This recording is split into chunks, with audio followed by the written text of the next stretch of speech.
Trump, Harris intensify economic rivalry. Former President Donald Trump will speak about taxes and manufacturing in Georgia on Tuesday. Her campaign claims Vice President Kamala Harris will discuss an opportunity economy in Pennsylvania on Wednesday. Harris also announced economist and economic policy expert endorsements Tuesday to counter Trump's economic edge, a primary voter concern. Americans are talking about McJobs again. First, Kamala Harris and her Democratic friends, including Bill Clinton, emphasized the candidate's McDonald's experience on the campaign trail and at the DNC. Then the campaign released an ad that used her fast food job to contrast her middle-class upbringing with Donald Trump's affluent upbringing. McDonald's workers have raised interest in minimum wage battles. During one undergraduate summer, Harris worked in fast food for spending money and saw that several of her coworkers were raising families on that paycheck. She promised to make lowering everyday expenses a top priority as president. Harris's admission that fast food salaries are often insufficient contrasts with Clinton and other Democrats' claims that such occupations may lift people out of poverty. Clinton centered his social safety net makeover on welfare to work in his second administration. Clinton called poverty a second opportunity, not a way of life, and recipients must work to preserve their benefits. The American public generally supported reform, saying that a Wendy's or McDonald's job should be the first step out of poverty and that the government should help them get one. Harris's distinct view shows how Americans have rethought poverty, salaries, and fast food jobs in the last 2 decades. As a 1976 presidential candidate, Ronald Reagan popularized stories of a Chicago woman who used bogus names and locations to collect tens of thousands of dollars in benefits as middle-class Americans helped her. Newspaper and TV stories about welfare queens would become common. They incited racial animosity.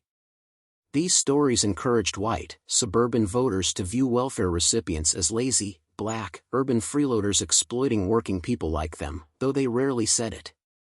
Some perceptive observers saw that the often cited reports were inaccurate or unrepresentative. Welfare recipients worked full-time as moms and caregivers, not wage workers, according to anthropologist Catherine Newman. Most American voters disagreed. An overwhelming bipartisan consensus emerged that only wage-earning work mattered. Clinton campaigned in 1992 to end welfare as we know it. After vetoing 2 prior versions, Clinton signed the Personal Responsibility and Work Opportunity Reconciliation Act, known as welfare reform, in 1996 to align policy with public welfare misperceptions. People could only receive money for 5 years under the new law, and most had to work after 2. Benefit termination was simple. Get welfare clients the employment they needed was another issue. American employment geography complicated matters. Middle-class Americans had moved to the suburbs for 2 decades, and by the 1990s, large firms were moving their headquarters there. So, 2/3 of new jobs were in suburbs while 3/4 of welfare clients lived in inner cities or rural areas.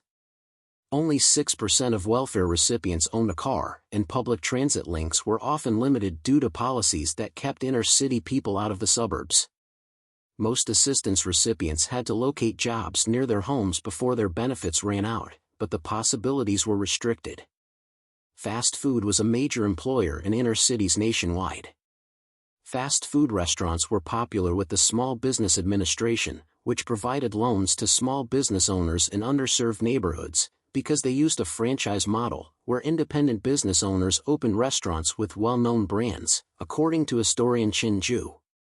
From the 1970s, the SBA invested billions in fast food franchises, many of which operated in inner-city communities, allowing the business to flourish and hire where few other industries could.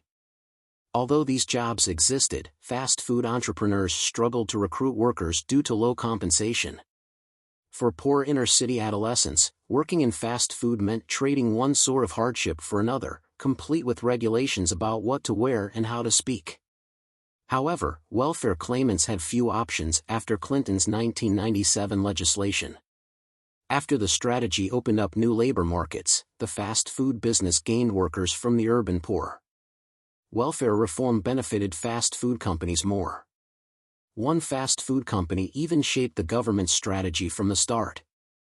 Burger King, Sprint, UPS, United Airlines, and Monsanto formed the Welfare to Work Partnership in 1997 to assist state and federal authorities on hiring welfare clients and moving them from lives of dependency to independence. For a Welfare to Work report, Burger King CEO Dennis Malamatinas wrote to the Clinton White House in 2000. He said Burger King had hired almost 17,000 welfare beneficiaries at company-owned locations, calling it a tremendous bottom-line story. Welfare claimants were more likely to stay employed than their counterparts, cutting training expenditures, he claimed. Malamatinas didn't speculate on why new hires might stay longer. Burger King executives claim they hired welfare applicants, who were mostly black, out of commitment to diversity and opportunity, and hiring them as other, more material rewards. For each welfare user they recruited, Burger King and its franchisees received subsidies of up to $8,500 from Congress. To justify subsidies, firms cited the difficulty of teaching welfare beneficiaries to contribute to society. Using Burger King's motto, one franchisee added, "I have realized that many welfare recipients need instruction beyond the intricacies of having it your way," in the same story. He called life skills training the most crucial part of the Welfare to Work program for new hires. After years of media and political sorrow and derision for welfare claimants, employers could claim that hiring them was a public service worthy of taxpayer money. Clinton believed a job was the gateway to all help. Welfare reform mandated work, but few of his promised benefits materialized. Clinton attempted to mandate healthcare coverage for low-wage employers in his first term. Measure failed. Years later, the president persuaded Congress to boost the federal minimum wage by 90 cents per hour, a little win for the poor. In speeches, he praised the millions of people forced into jobs and repeated statements that assistance beneficiaries worked longer than other workers, without explaining why. After the 2008 financial crisis and COVID-19 outbreak, popular support for Clinton's dismantled broad-based government help has grown. Republicans in Congress generally stayed quiet when Joe Biden's American Rescue Plan passed with more monetary relief than any other law since the New Deal.